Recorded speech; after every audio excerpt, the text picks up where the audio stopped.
मी कोणत्याही प्रकारच्या अंमली पदार्थांचे नशायुक्त वस्तूंचे सेवन कधीही करणार नाही। मी माझ्या आरोग्याची, कुटुंबाची आणि देशाची काळजी घेईन। मी माझ्या मित्रमैत्रिणींना आणि कुटुंबातील सदस्यांनाही व्यसनांच्या दुष्परिणामांबद्दल जागरूक करेन।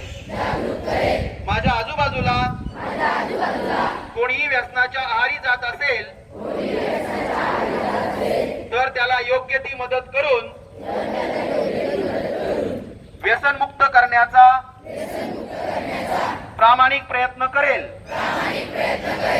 आपला देश आणि समाज नशामुक्त करण्यासाठी मी नेहमी कटिबद्ध राहीन।